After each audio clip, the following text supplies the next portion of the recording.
right, man. So we are officially recording. Thank you for tuning in to DentonRadio.com, everybody. I am here with the man, the myth, the legend, Juicy the Emissary. What's Howdy, up, my how man? you doing, bro? Hey, doing well, man. Glad to have you with me here in the studio today. Somebody I've been looking forward to talking to. I'm glad you showed up. That doesn't always happen. Thanks for having me. Yeah, you know, sometimes the musicians have a little trouble getting up early enough to make it here on noon on a Saturday. I can do it occasionally. Yeah, that's why I had to move the show, actually, because I was like, these cats cannot make it out here soon enough, you man. hit me up. I think this dude hit me up with like a month in advance, so I made plans. Yeah. I mean, that's one thing that I have to do is make sure that I hit people up real early in advance. Just for sure. Know. But sometimes you do it so early that they like forget, or all of a sudden they're like, oh yeah, a month from now I can do that, and then they have a show the night before, and there's just nothing doing, man. They are not making it out.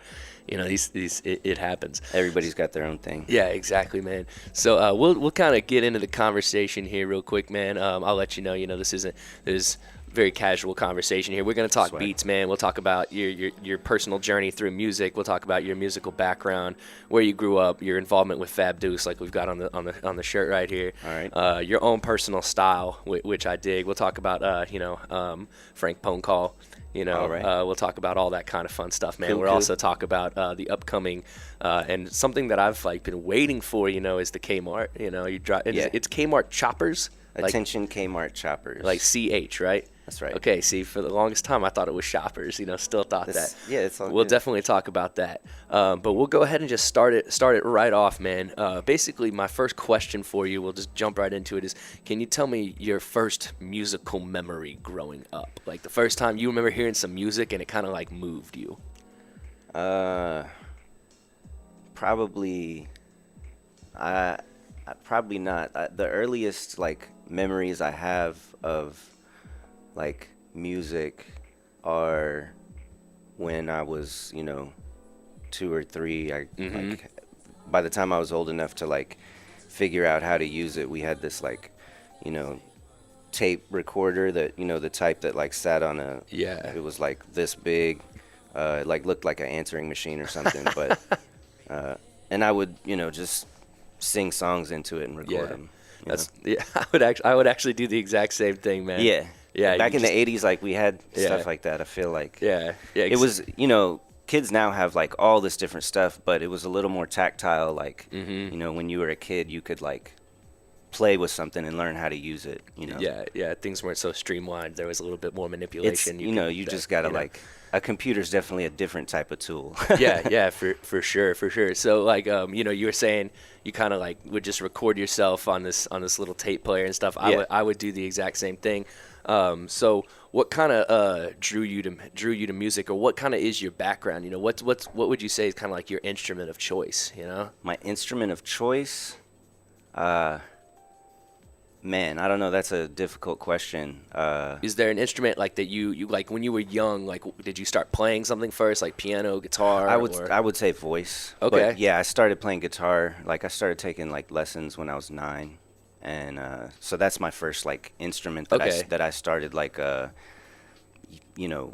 playing as a discipline for sure. Okay. But yeah, I would say voice is my favorite instrument. Like right on, man. So expand on that a little bit more. Like, what do you mean by voice? You know, as far as in like you were getting voice trained, did you sing? You know, like I sang, in choir all through school since elementary school and even through college.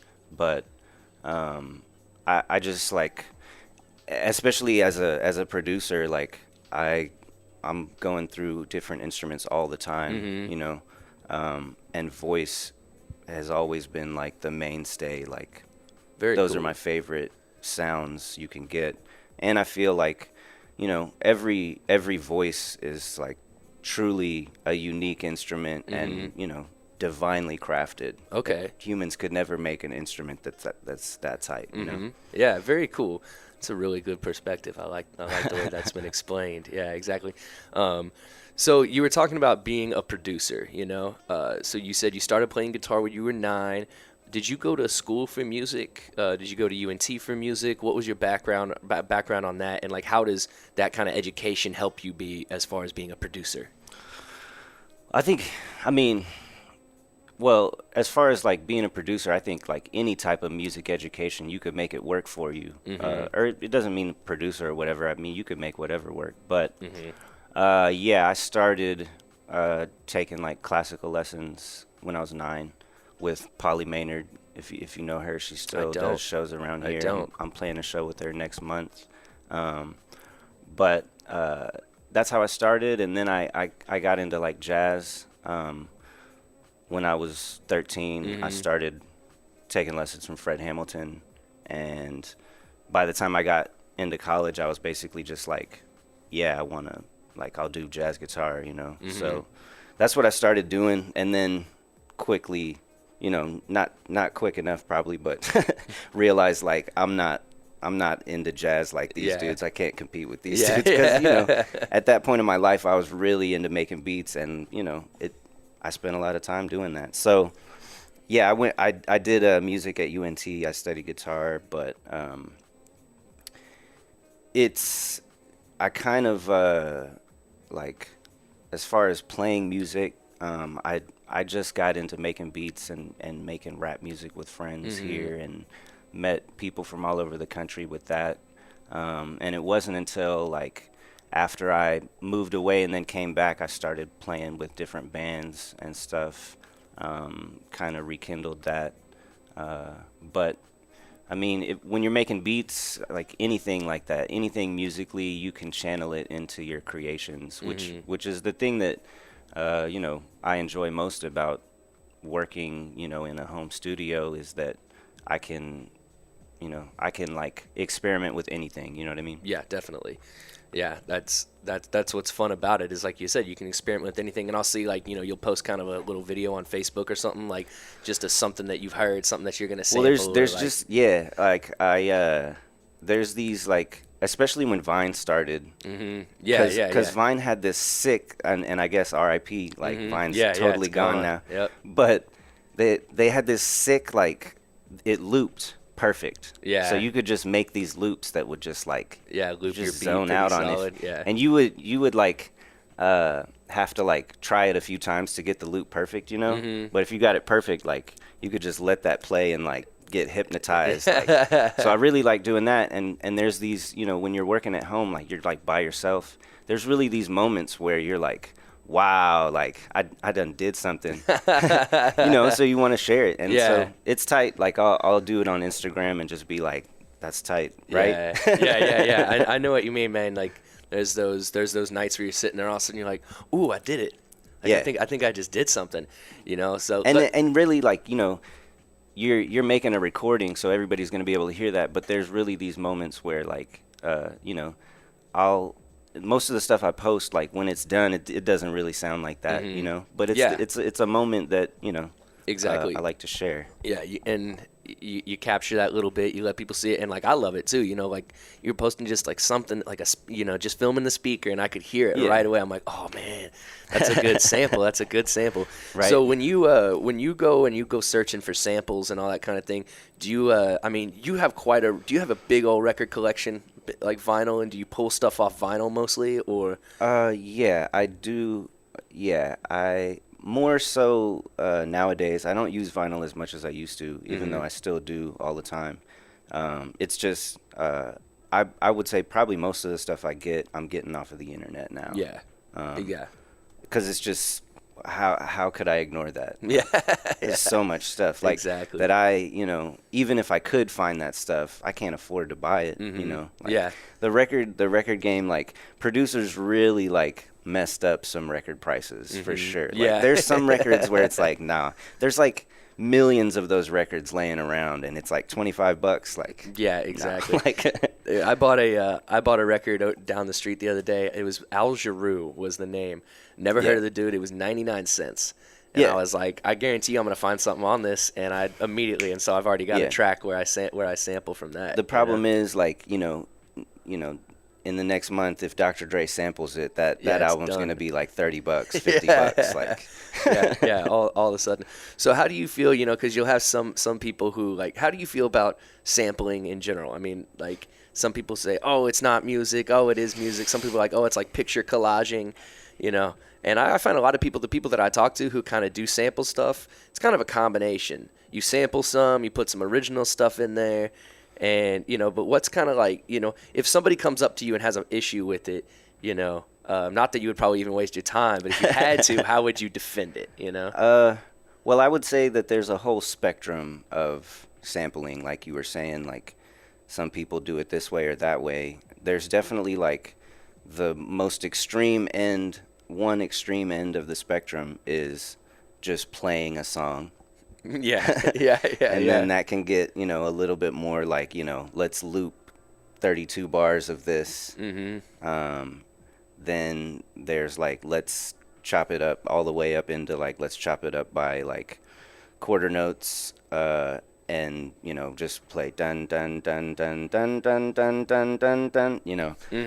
Or then, you know, you get into like, probably the most extreme is just, you know, sampling one note, making a synth out of it, and then playing it, you know, you just map it out on every key on the keyboard. And then, you know, you can mess with it just like it's a synth after that point. Very cool.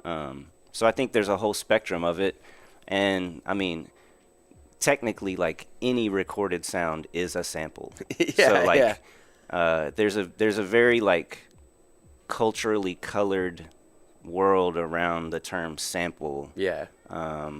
That deals with law and art and all this stuff, and that's kind of what I love about it. You know, it's kind of provocative, and it kind of, I think it urges people to like question what is music, like, you know. Definitely. It kind of blurs the line. You know, my dad loves coming to the shows because he'll say like, you take something old and make it new, you know, you make it relatable, and that's always tight. I mean, everybody loves that. I mean, you know, if you can do that, that's always fun, you know. So one thing that I noticed about your music and your beats a lot of the time, man, is and the ones that I've seen you perform live, and some of the stuff that I've heard is you have a remarkable ability to create real good swing in your music, like a real good head bob, you know what I mean? Like a Jay Dilla type vibe. Right. What is kind of like, people are always asking, you know, they're like, how do you do that? How do you do that? Now, are you kind of drumming those beats out to give it a more humanistic feel, or is that just like putting the right spots in the right place in Logic or Ableton or whatever you're using? Again, it's definitely a spectrum. Like, I definitely use like a lot of, I'll use an MPD and like a MIDI keyboard. Okay. And between those, like, I'll typically do like, you know, the hard kicks and snares, toms, stuff like that on the MPD, and I might do hi-hats too. Sometimes I'll do those on the keyboard though, just because it's a different feel. And you can kind of get these different these different instruments to like get a little different sound out of it, and then you can put another layer on it about just like fine-tuning stuff.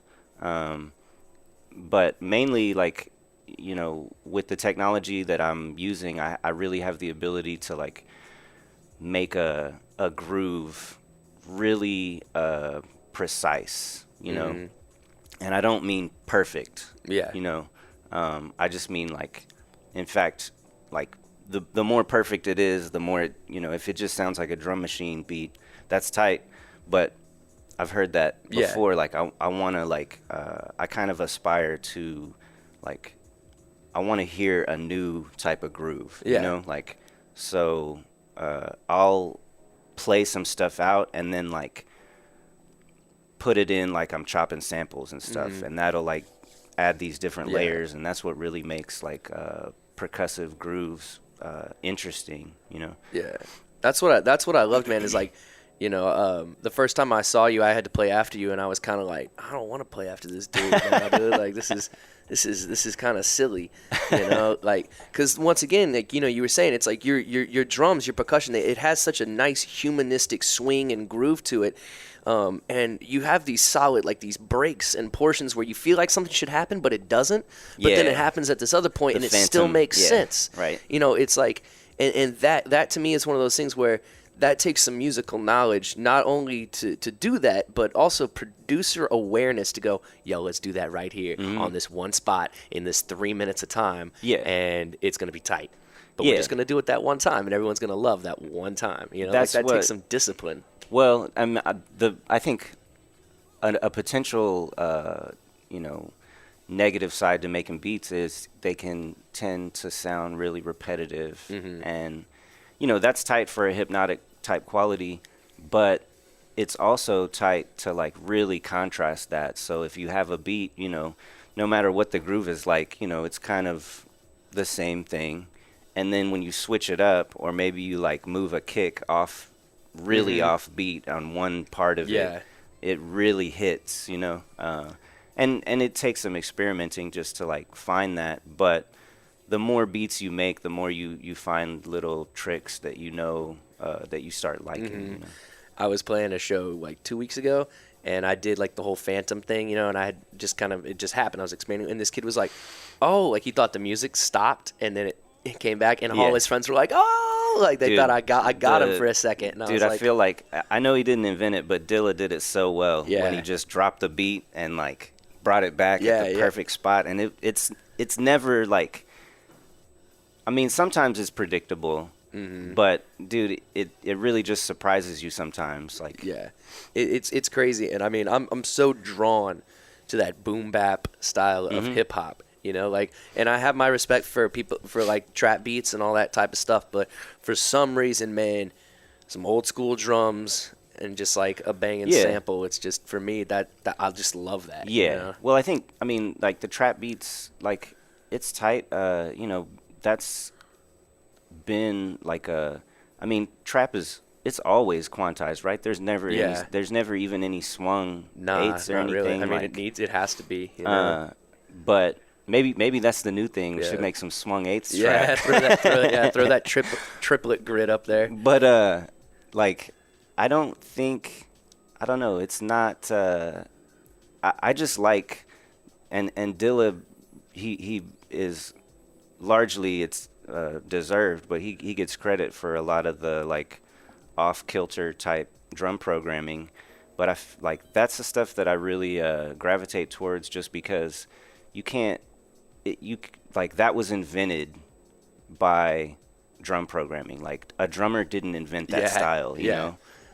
And you'll hear drummers. Some drummers are really good at reproducing that style, but they're learning that from beats. Which is tight. Like these whole layers. I feel like this is what makes art tight, and like, Yeah, man, good point too. That's man. There's a lot of good knowledge getting dropped in here today. I'll tell you what, man. Because like, you saying like, that came out of people making beats, producing music and not sitting there with that. So that's an interesting thought to be like, yo, without that, you don't have this, Right. So it's like the drummers who will hate on the drum machines are like, oh, wait a minute, that was tight. I want to learn how to do that. And that's I remember, a new idea. like when I was in high school, like there was drummers talking about, trying to play like drum and bass, and like, which is like, it's crazy because the drum and bass stuff comes from breaks, but then they like made this whole genre out of, basically a few breaks. And then you have drummers like trying to imitate that style.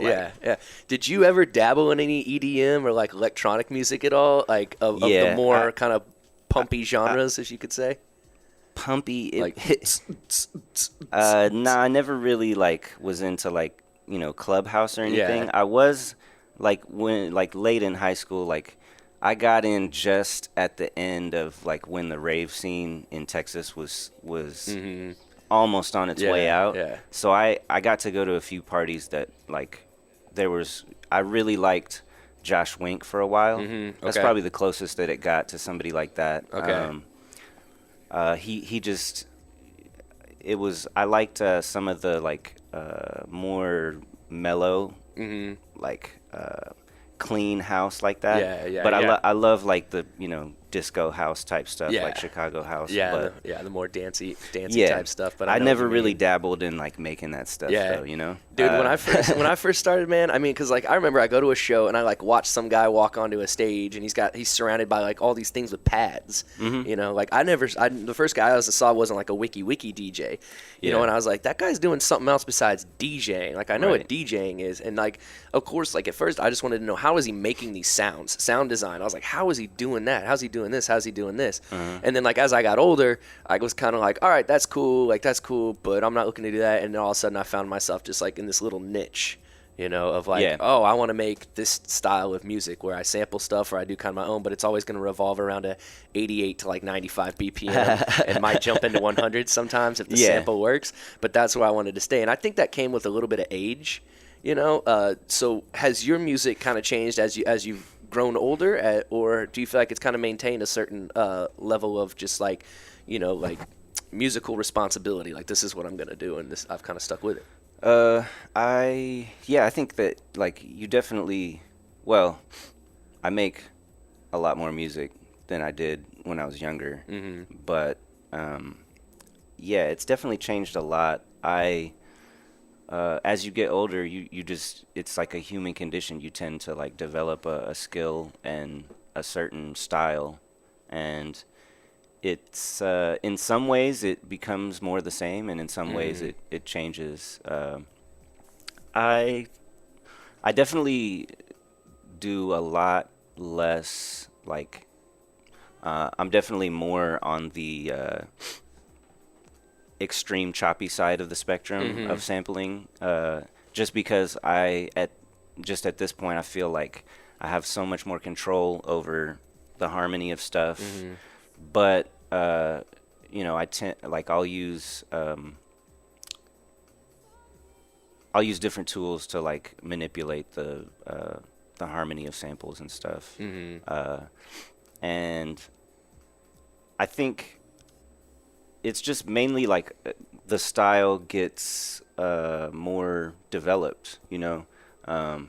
It might be more like all over the map at first, and then you like dwindle down into like a certain thing, and then you go through a period where you want to branch out and do different stuff. Yeah. And I think it's just, you know, a thing artists like always continue to grow, and hopefully get better. Yeah, that's the goal, right? I mean, yeah. So, kind of take me through like the creative process. Are you kind of one of those people who every day when you eat, sleep, and breathe beats, it's like you wake up and that's what you're doing, and there's just things in between, or is it kind of like, I don't really feel like doing this today, so you kind of go out and go about your day, and then something hits you, and you're like, oh man, or, you know, how does the beat making process start, and then how does it end? You know.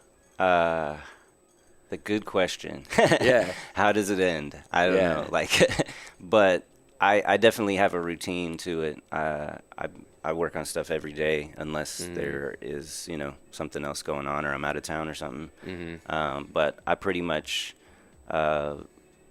wake up every day, and, you know, after, you know, I might do a couple things first, but exactly. I get to work, and it's kind of like, some days I'll like sit down and be like, not right now, because, you know, once you get started, like you're in it, and you know, it's not always easy to just jump into it, but I try to be disciplined. It's not always about a it. winning process. Try to be disciplined about it, because I've definitely made some firm decisions in my life that this is what I want to do, and so I can't just be, you know, messing around, not doing that, you know. Yeah, exactly. You know, and did you ever watch the show Freaks and Geeks? You ever seen it? Ever heard of it? No, I've heard of it, but I don't know what it is. It was this show in the mid-'90s, and it's just like, you know, it was like a bunch of famous actors are in it before they were big. You know, it's just your basic 90s like comedy television show, but it was really well done. And so there's this scene where this dad and his daughter's boyfriend are talking. He's like, what do you want to do with your life? He's like, well, I want to be a drummer. He's like, really? And he's like, yeah. And he's like, is that your dream? He's like, yes, my dream is to be a professional drummer. And he was like, well, shouldn't you be drumming right now then? And he was like, well, what do you mean? He's like, well, if something is your dream, it seems like you should be doing that all the time.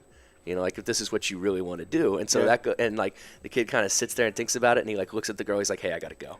You know what I mean? And that always caught me on like, if that's what you really want to do, if you say something is your dream, you know, if this is what, and that goes back to like what you just said, like this is what I want to do, then that's Yeah. what you got to be doing 24 hours a day, 7 days a Right. week, unless you got to eat or go out of town. You know, there's those in between Yeah. things that Well, happen. and it's definitely also important to not be working all the time. Like having off time is super productive. Yeah. Like this is probably something a lot of people don't understand about artists, because a lot of work you can just like, you know, off time is not necessarily the best thing. Yeah. But in art, like you definitely need time to step away and reflect and come back to it. It's not something that you're always music doesn't sound the same to you every time you listen to it. It's always a different experience. You're always a different person. You're always changing.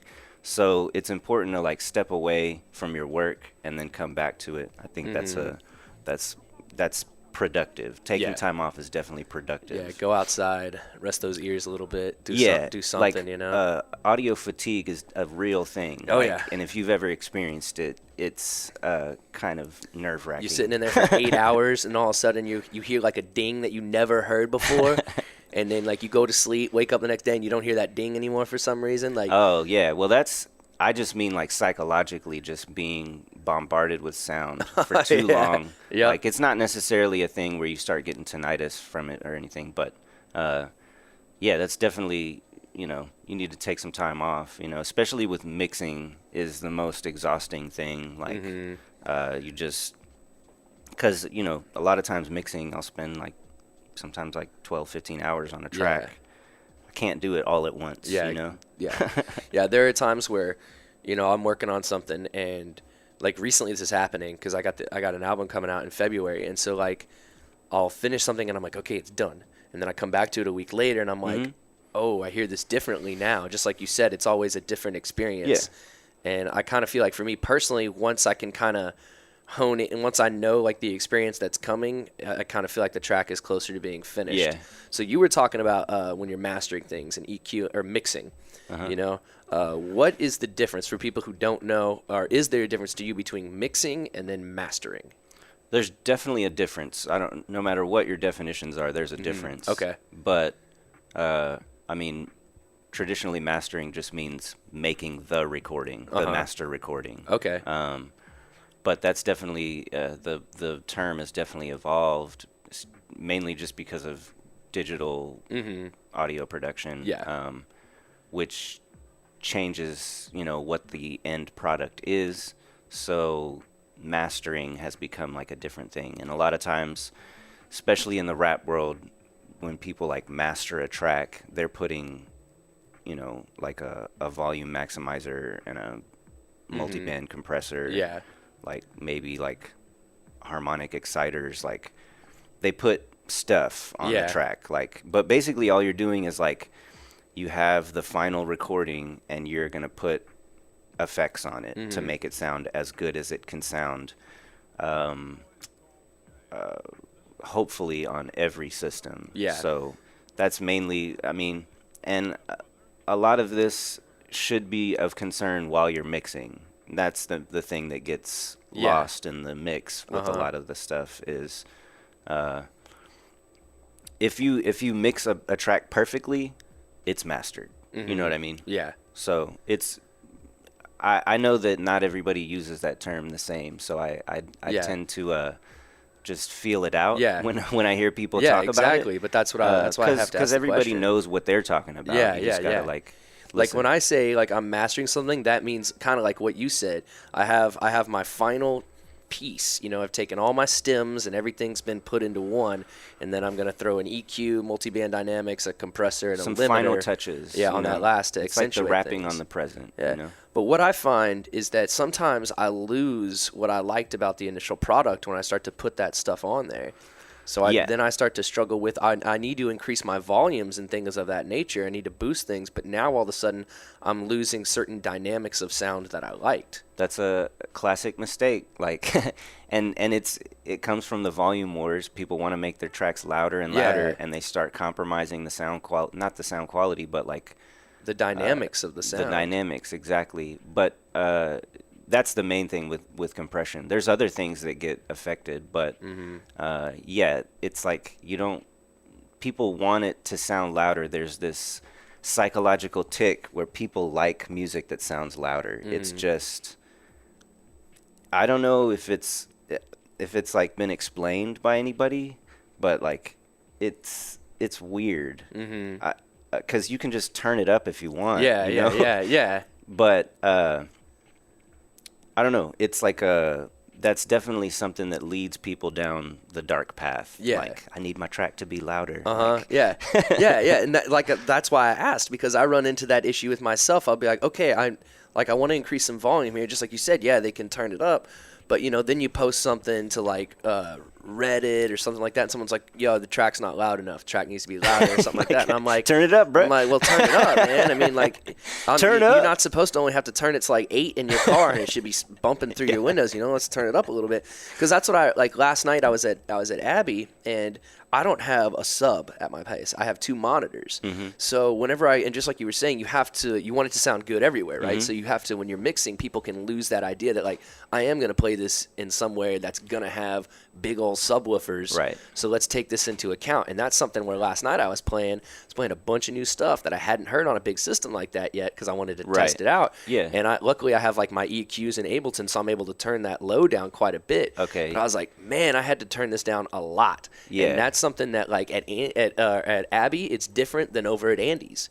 Like, stuff sounds different at different venues. And for me, I'm like, okay. Sometimes it's the sound, like, man. and sometimes it's me too. You know what I mean? It's like, trust me, I had a sound guy issue like 2 weeks ago, dude, where there was no bass. If you're a musician, you have sound guy issues. Yeah. It's happened, So yeah, that's one thing that I find is just like you said, you have to remember where you're going to be performing this, where you're going to play it. But I like that you call out the volume wars.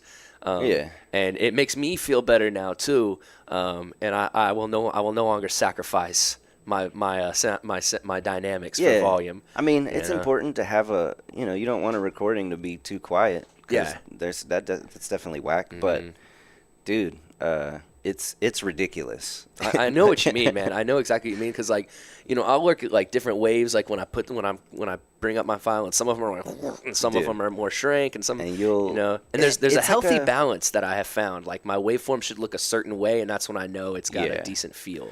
Well, you start to, people say don't judge a book by its cover, but when you read so many books and see so many covers, you can do that. Yeah. Like, so you see the waveforms and you hear them and you start to develop a thing. But there is this psychological tendency to, like, just trust what you see, Yeah. And because everything's digital on a computer screen now, people definitely, like, lean on that too much. Yeah. Like, I'll see people in studios, like, they'll make a recording and it'll just be like, they'll just look at the waveform. They won't even, like, check it out.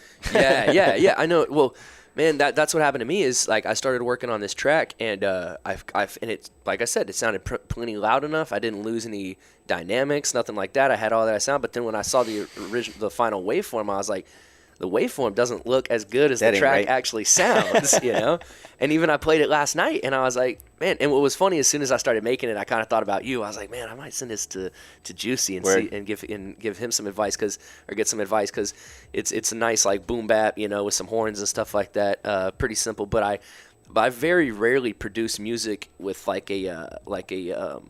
guess with, like, a lyric structure in mind, where it's like, okay, I'm going to give you 16 bars, then I'm going to give you a 12 bar, and then I'm going to give you a 12 bar chorus, and we go to 16 more bars, then I give you 12 bar. I very rarely do that, but I did it this time where I was like, I'm going to structure this more like something for somebody to rap over. So I'll give him 8 bars with a hi-hat, so he understands, like, how the beat's going to drive, he can kind of get that that thing that all of us like to rap. Yeah, some that all of us rappers like to do.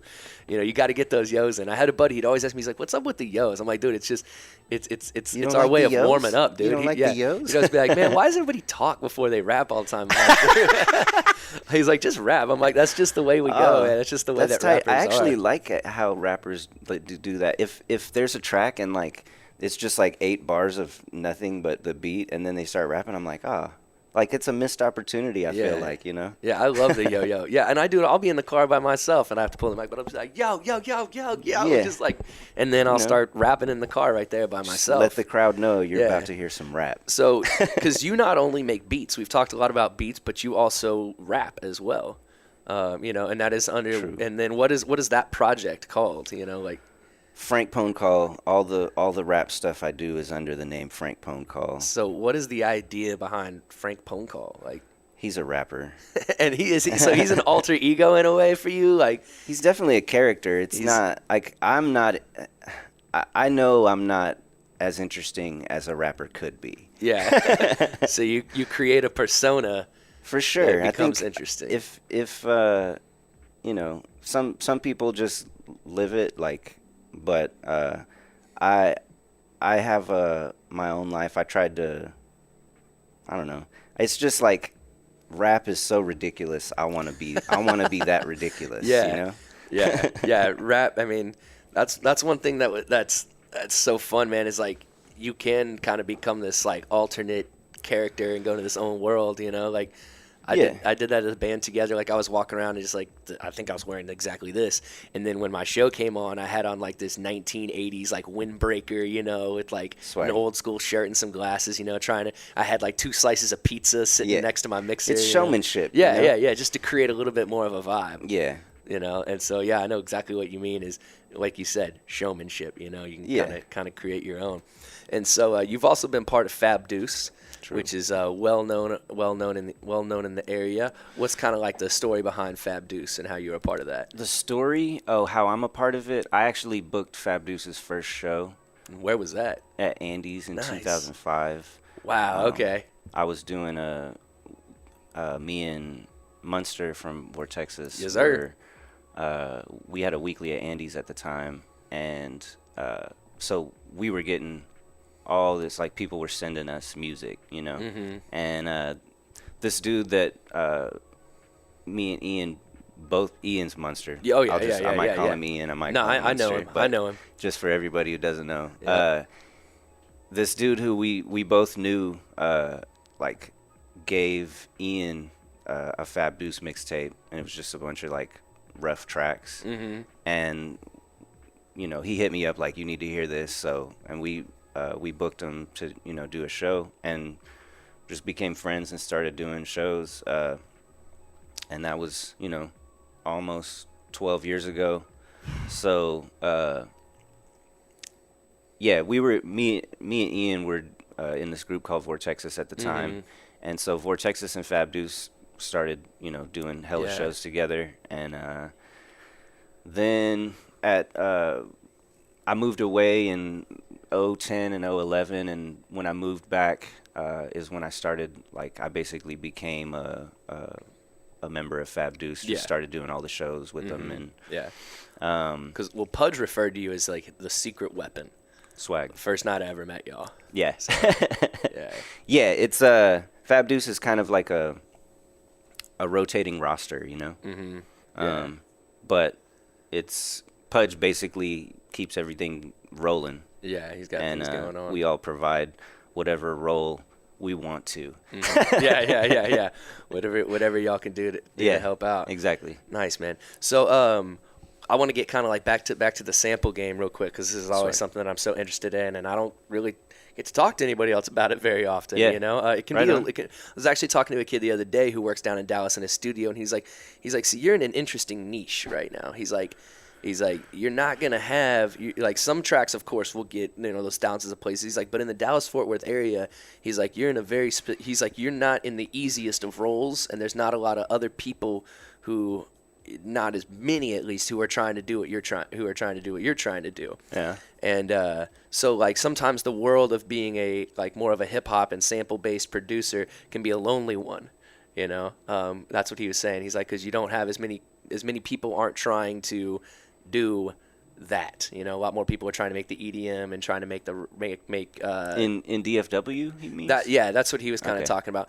And so I was kind of like, I feel that, but maybe that's just kind of in like my immediate circle, because there's definitely those people out there that I meet and I run into, like for you example. So whenever you are kind of like searching for samples, like, do you just kind of put something on and you start listening, or is it like, because like for me, I like to sit down and I'll just type in a name and then go from there. Oh you know?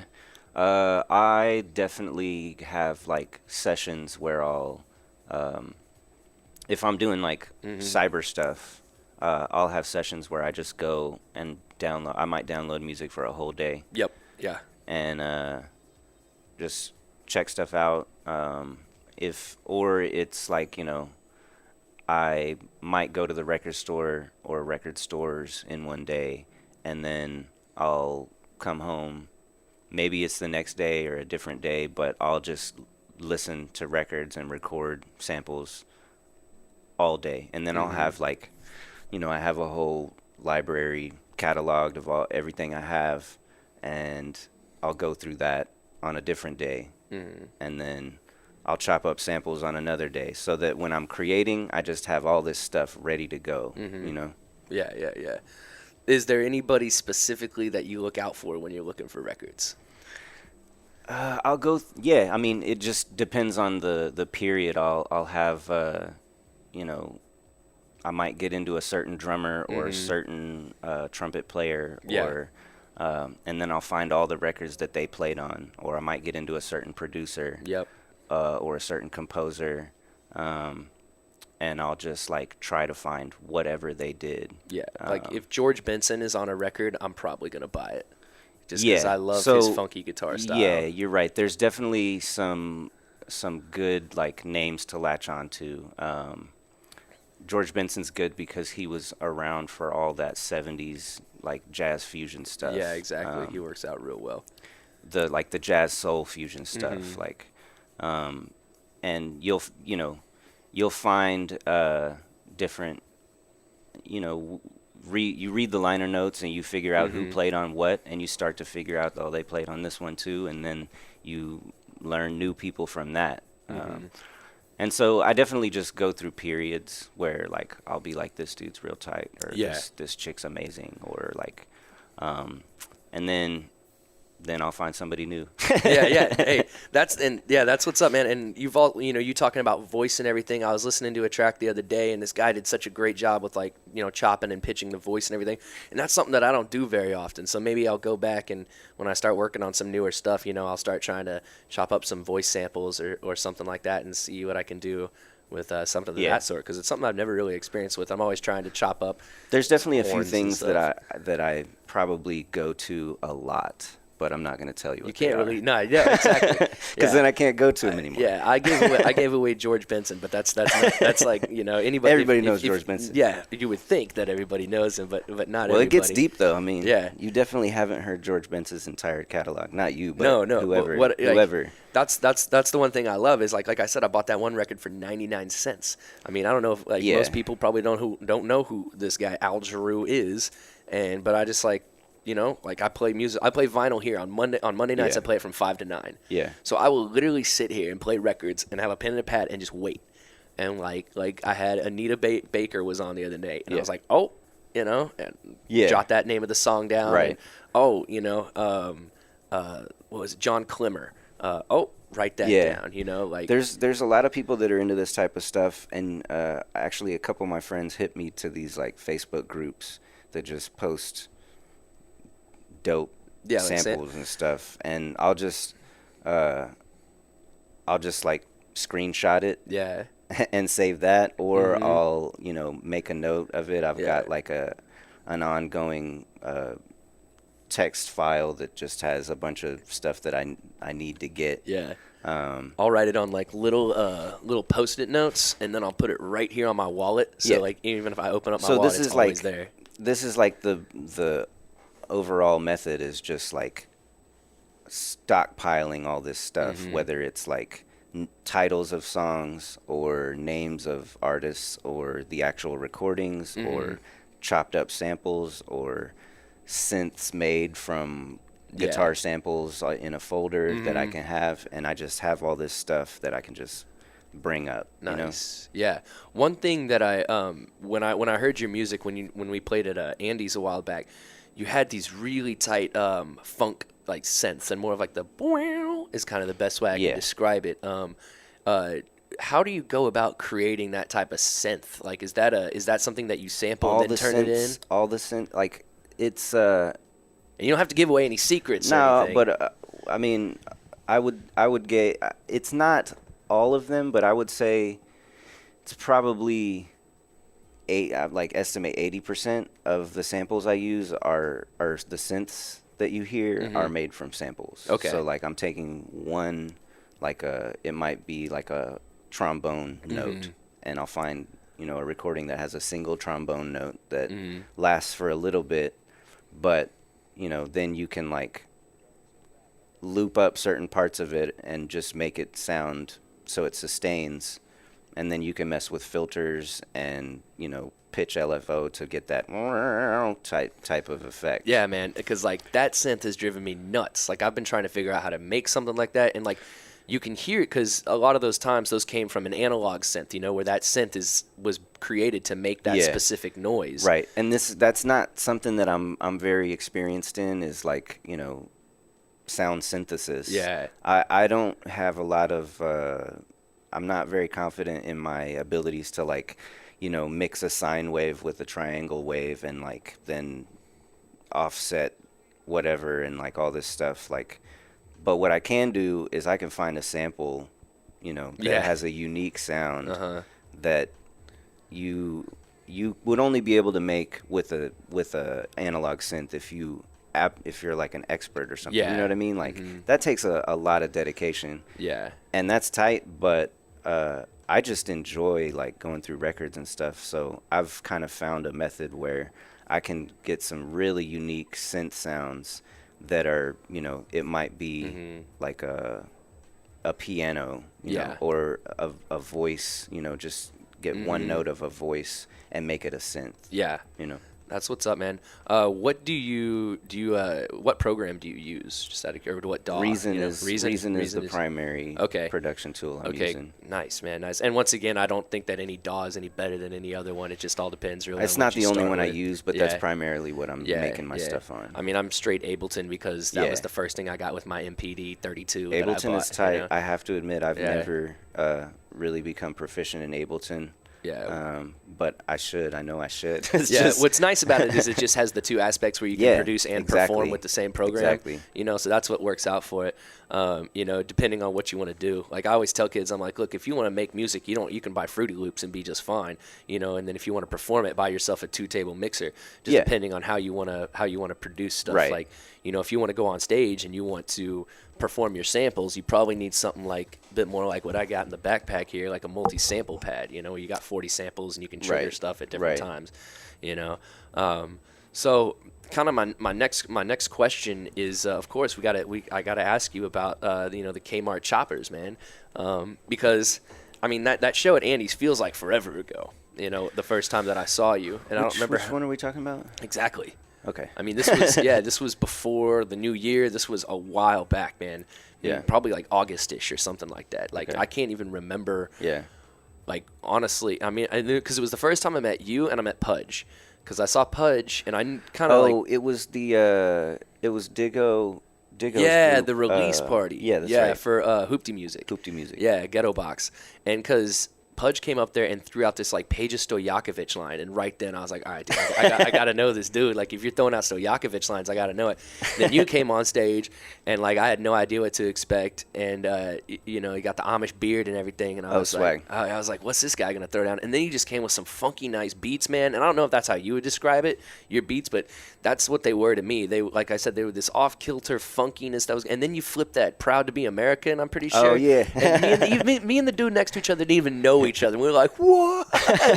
What? How did he even do that? Like, and so right then I was just like, like this might sound silly, dude, but like I look up to you as a beat maker, like when I hear something you come out with, I'm just like, oh no, throw this thing away, like let's just get back to it, Man, and like, thank you. That's like a compliment. I have been waiting for the choppers to drop, man, and I'm still waiting. So the other day you posted a cool picture, of you and some other cats.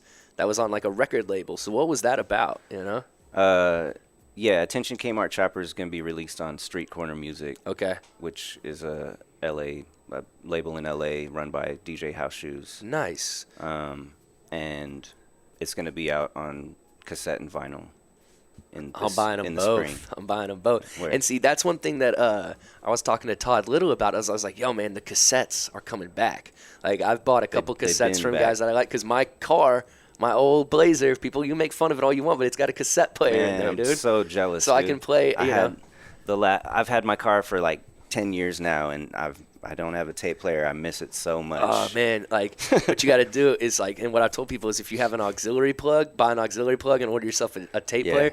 But now, I don't have an like auxiliary. we were saying, those tape players now, you go online to buy a tape player, it'll cost you like $125 for a little tape player because like now it's like vintage and cool to have one. It used to be cheesy, you know, like we're gonna see kids with Walkman eventually. All Yeah, there over was again. definitely like a period where you probably could have bought a bunch of tape players for real cheap, and you could be selling them now. Yeah, exactly. Like Todd was I- like, "How much would you buy tapes for?" I mean, you go online and tapes are like, you know, $12.50 for like Yeah. 6 of them or whatever. You buy a thing of CD, a 32 pack, a Dude. 64 pack of CDs for $10. You know? Yeah, I remember I used to work at this music school, and this was probably like late 2000s, and they were throwing away all these tapes because they would use tapes for like the voice students to give them like an accompanying track to Yeah. practice to and stuff like that. But I guess they were phasing it out, and they were throwing away all these tapes. And not only were they tapes, they were like 5-minute, 10-minute tapes, Yeah. which are tight. Like Yeah, you can't just yeah. find those. Yeah. And they were like, "Hey, we're throwing." I was like, "What are you doing with all those tapes?" They're like, "We're throwing them away." Nah, I want those. I want those. So I got all these tapes. But I used to, like, when I first started making beats, I was on like a Tascam 4-track, and there was actually a period in time where all I made beats with was like the 4-track, and then I had a dual belt drive turntable. You know what a dual turntable is? Yeah.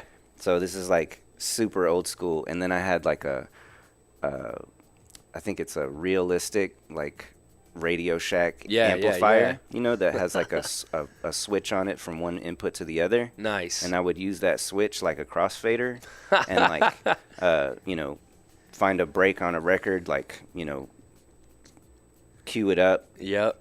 hit it on the 4-track, like when it ends, like go to the other track, like hit record, cue it up, and when that break ends, hit the other one and do that for like 3 or 4 minutes. Yeah, man. And then just play, you know, bass and guitar over that. And that there was, you know, like a year and a half or so, like when I first started going to college, like I moved away and went to UT for a year. Okay. And so I just had a dorm room, and that's all I had. So that was like, you know, the 4-track was how I started making stuff. And recently I looked them up. Like when like I said, I moved away. I moved to New York, and my mom, like, she took the Tascam didn't Yeah. like the tape thing. I have to say it was broken. Yeah, Like okay. it needed to be fixed because the tape thing would be like playing like this, like so. But my mom took it to Goodwill, Oh. and when I got back, I was like, "Where's the tape thing?" She was like, "Oh, I didn't know you didn't use that anymore." And I was like, "Yeah, but Because I wasn't here. well," and she was right. I stopped using it Yeah. as much because it was broken. But like, I looked them up now, and they cost more than they did new Oh, my when I goodness. got that thing like 20 years ago. You know, like so like yeah, tapes are back. Like if you've got like a good tape deck, it's a good thing to have. Yeah. I'm pretty sure my mom has like still the dual tape deck, you know? Oh yeah, Like, you know, with like the one that's like the CD, the tapes Yeah. as well. I think she still has that thing, man. I hope she never got rid of it because we had one. But, man, now tell me more about like what's the story behind Kmart Choppers, you know, because I yeah, know that's a there's good kind of a segue story from behind it. tapes. Yeah, exactly. Because so it's this dude that worked at Kmart in the like late 80s, early 90s. He in Kmart they have like the audio that they play in the in-store audio, right? Yeah. And it's got music and like it's like elevator music and in-store announcements and stuff, and they used to have them on tapes. You know, they would like hire a company to basically license all the stuff, and they just play the tape on a deck that just when it gets to the end of one side, it goes to the other side and it just loops all day. so this dude worked there, and he was just interested in that stuff. So he went back there to check out the sound system, Yeah. and found that like the tape from the month before was still there.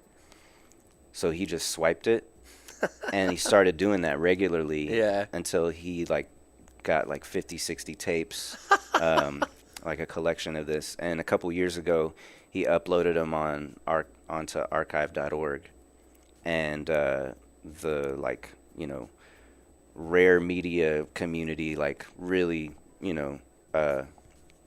had a cow about it, and so it became like this kind of small viral story. Yeah, yeah, yeah. And so it was like a perfect opportunity. I was like, there's this cache of all this, music, and Yep. a lot of it's like real cheesy stuff that I love. And so I'm gonna do a project just sampling from that collection. Mhm. Everything that's on the project is sampled from those tapes.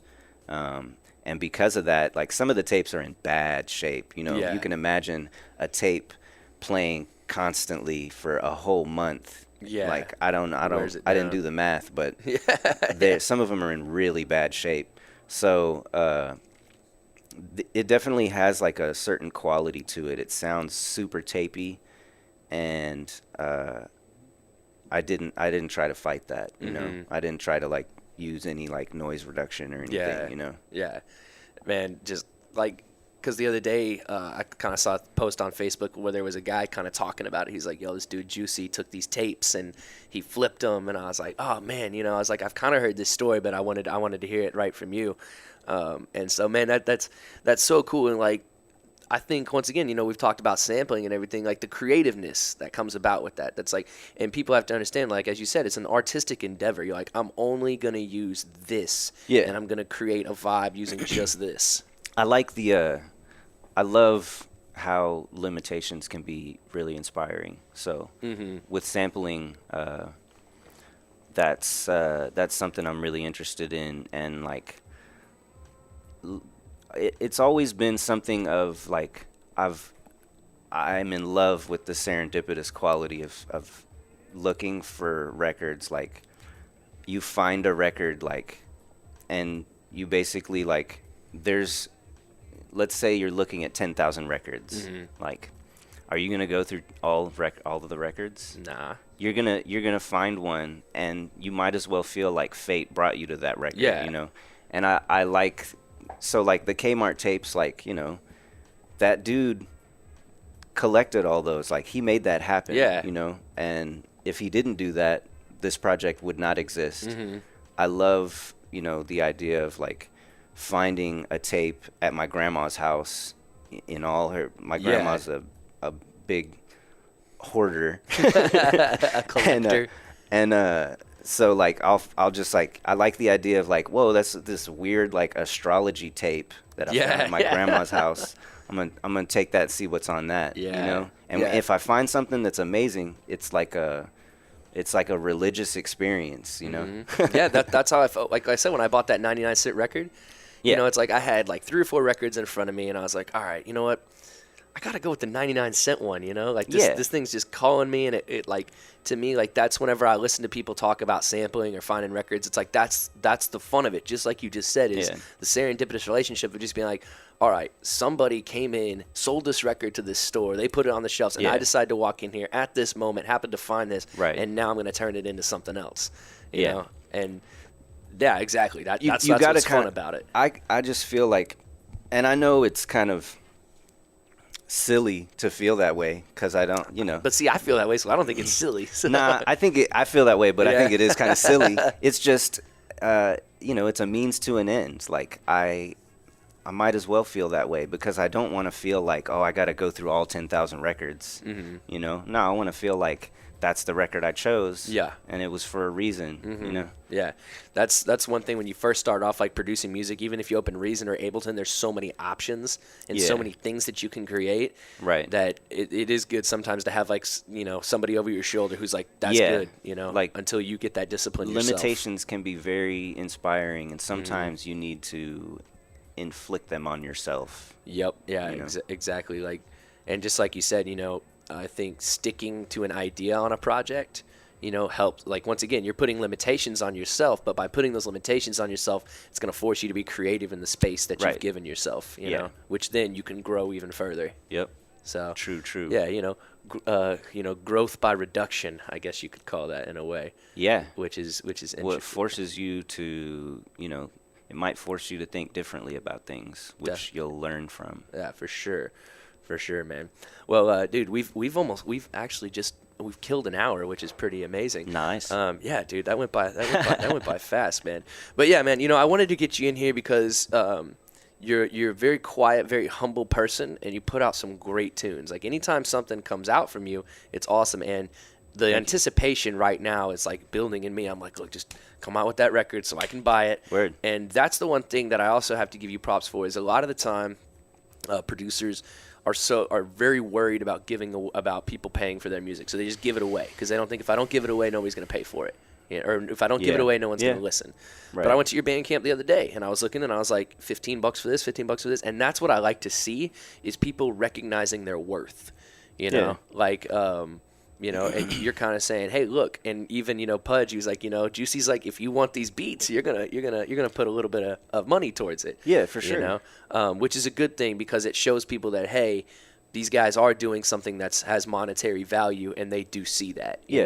I mean, honestly, I wish I could make beats for $100 for everybody. Yeah, exactly. I just can't. I can't do that. Yeah, like, that's something. Like, see, I don't even consider my beats as dope as yours, and like, people will be like, what are your rates? And I'm like, man, I have to be honest.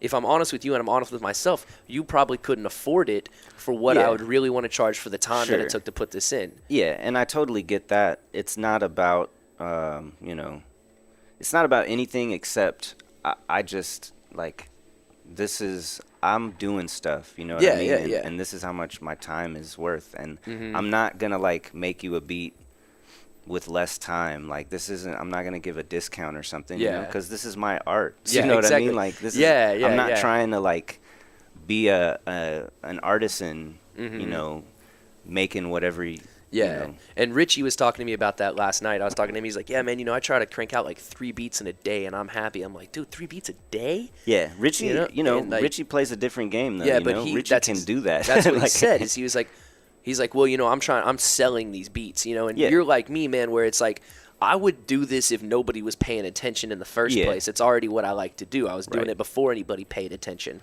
Well, so I also think, like, a lot of producers get trapped in the idea that they have to, like, that they can't put out music just by themselves, that they have to, like, oh, I have these beats, but I can't find anybody to rap to them. Like, just put them out. I feel like it's a common, like, mistake that a lot of producers make, is that they envision themselves making beats for rappers. And it's cool, like, if that's what you want to do. Yeah. But I want to make music. Like, I have a very specific goal. Yeah. Exactly. In whatever I'm doing. So I'm not trying to, like, with the label relationship I have now with Street Corner Music is really tight, because everything I do as Juicy the Emissary is just on the label. Yeah. If I'm making beats for rappers, it's because they commissioned the beat. Yeah. You know what I mean? I'm not like making a bunch of beats and then it's just like people will hit me up sometimes and be like, send me some beats. Like, I hate working like that. Yeah. Like, okay, I'll send you some beats and see if you like them. Yeah, like, yeah. I know what you mean, man. I know exactly what you mean. I had a guy the other day, he was like, you made all these? Everything I just heard you made? I was like, yeah, it was on me. He was like, what are your rates, man? What are your rates? And I was like, it all depends on what you want, Yeah. And kind of like you were saying, like, what's always been hard for me is, like, I'm not really the producer to kind of, like, give that like pitch, like, I'm not sitting to like Brother Ali described Ant from Atmosphere. He's like the guy in the home run derby who gives you that perfect pitch to hit that home run, and I just don't have like that mindset when I sit down to make, because Ant is making like you said, Ant is making, it's Richie Flow. Yeah, Ant is making beats for rappers. Yeah, for sure. And he's good at it. Oh yeah, no, he's by far one of my favorites. Exactly. Word. But like you were saying, you know, and like you were saying, you know, you don't always have to have that mindset. And kind of like I was telling you earlier, like I had that mindset the other day. Like I want to make this beat to where if someone wanted to rap over it, it would have the structure to where someone who's never heard the track before knows how it's going to go. Right. I mean, if I have an idea about a rap song, I got plenty of ways of making it happen. Yeah. You know? yeah, for sure, man. For sure. Well, my last question, because I got to know, where did the name Juicy the Emissary come from? Juicy, my name's Jesse. So when I was like, a lot of people might know Dylan Withers. He does Smoke Break with Dylan on Facebook. I don't know him, but I know his Facebook exactly. thing. So Yeah. Anyway, Dylan was the one who gave me the name Juicy. Like we were in middle school. Like he just started calling me Juicy. Yeah. So yeah, it just comes from that. And then an emissary is, just a cool word. Yeah, dude. Well, it's it's an agent, through which something is emitted. So I definitely think of myself as, every time I'm making music, I'm simply channeling something. Yeah. It's not. I like the idea that I don't necessarily think it's true, but I like the idea that there's no such thing as creativity. You're simply revealing something that's already there. Kind of like chiseling away the rock to reveal the statue. Yeah, and like I said, it's a means to an end. I know that that's not 100% true, but it's an inspiring thought. Yeah, man. Yeah. So we've got the show coming up February 18th that you're gonna be playing with us, the Music to Cuddle to Volume 2 party. I was actually really nervous when I just gave you 30 minutes. But I was like, man, like I know that Juicy will just come in and just like hammer in an awesome 30 minutes. You know what I mean? And I've always wanted to give Ryan Torres like kind of a middle spot for him. Yeah, I had never heard. Like to kind of give him a chance, to kind of let a few more people. Because I was at his band together, and he played the very first time at band together. He opened for me the last time. Okay. And I was like, man, we got to give this kid a chance to kind of let people see him. And yeah. Because like I know people will come out to see you, and then like I know if I put him after Lofty, people will come to see Lofty, who's a kid who's in the scene that not a lot of people know as well. I know Lofty. Yeah, so I was just trying to like balance the act to show everybody like the love that they need, that they could get and how they could help other people. That's tight. I really think it's tight you're doing that. Yeah, because you'll be there, and then after you is Torres, and so like you and Torres will go so well back to back together, man. That's why I was like, I really like how you're curating. I want to do that. Sure. Yeah, I'm trying to put something cool together, But like I said, I was like, I feel nervous giving Juicy just 30 minutes, but I know he'll I think that's perfect. If it turns into 45, it turns into 45. I'm not worried about it in the first place. No, I'm gonna, I'll be real concise. Yeah. That's what I figured, man. So I'm excited for that, dude. And of course, like that night, I was like, we got one band who's coming out, Mojo. They'll be setting up some real sweet lights, so we'll look super cool there. But I really wanted to showcase like some producers in the area and just kind of let people know, hey, man, not only is jazz killing it, not only is rock killing it here, and you've got the metal going on and everything, but we've actually got some kids who just kind of sit in their bedrooms and produce some dope music for you to listen to. True. I really, I would love to see more of that type of stuff. A lot of people don't know how much, how good the electronic scene is in Austin. Yeah. And there's no reason that, Denton couldn't be just as tight. Yeah, exactly. And we have to get away from the idea that electronic music is always or dubstep. That's like the dilemma that every city faces when trying to like educate people to, where electronic music has evolved to. Yeah. So, okay, this will be my last question, actually, because, see, we keep talking, and then I get into other ideas. Because this is how do you, or do you even try to explain to people, like, what you do? If someone's like, oh, you make, because, like, I have older folks, people who are like, who don't really have no experience with sampling or anything. They're like, oh, you make music. They'll just kind of hear it. I'm like, yeah, like a friend. I'll be working, and they'll be like, you got a show tonight? Yeah. Oh, you make music? What do you play? And usually I'll just go, oh, I play keys and I play guitar, just to kind of get that out. But is there a way that you have found that you can explain to somebody like your creative process so that the average everyday person who doesn't experience this or have knowledge of it kind of knows what you're doing? The best way I've found to label it is I'm an oral architect. Nice. So either that means something to you or it doesn't. But I it's really like, not something I like to try to explain to strangers. Yeah, exactly. So okay, good. So I'm not the only one who's like scratching his head like, Yeah. you know. But it's like my pop said. He's like, you take something old and you make it new. You know, so man, I'm looking forward to the album coming out, or the EP, whatever we want to call it. Attention Kmart Choppers, like just the beginning of that and the way it was all starting when I got to hear some of it Word. when it was posted was dope, man. I was glad to get you in here, you know, just because I feel like, you know, just talking to you the first time I met you, just a wealth of knowledge, real humble dude who just makes some good music, man, who puts good beats out, you know. Appreciate it, man. Yeah, you know, stay on the grind, man. Please keep putting out good, you know, as soon as the good tunes come out, keep putting them out, you know. I'm loving it. Congratulations on the success on, you know, getting on that record label. That's tight if you ask me. Word. You know, so like what happened with the beard, dog? Like, You know, it was done. it was changing seasons. I was get done. it. you needed a new look, man. You needed a new look. Well, all right. So that's going to conclude our interview today with my man Juicy the Emissary. Thanks Word. for coming in. All Thank right. you for having me. Y'all guys, you heard us talk a lot about sampling. You can actually tune in tomorrow, Sunday from noon to 3 o'clock. I'll be here spinning some music live for you guys to listen to. And then if you're interested in like kind of what sampling is and how we do it, tune into my show. It's from 5 to 9, and I listen to nothing but vinyl records, and that's how you sample. You sit and you That's listen how to you a whole sample. bunch of music, and you get a keen ear to what sounds good when you could loop it in a 16 to 32 bar. All right. Study group. Yeah, exactly. So y'all keep an eye out for Attention Kmart Choppers coming out. When's it coming out again? There's not a date, Okay. but it's coming out in spring. Also, Awesome. check Spring. out, I got a project with Bonnie Whitmore, singer-songwriter from Austin. Nice. And that's going to be out on vinyl on Record Store Day. Nice. That's what I like to hear. Awesome. So we'll have that out on Record Store Day. Keep an eye out for the Attention Kmart Choppers, and y'all have a wonderful rest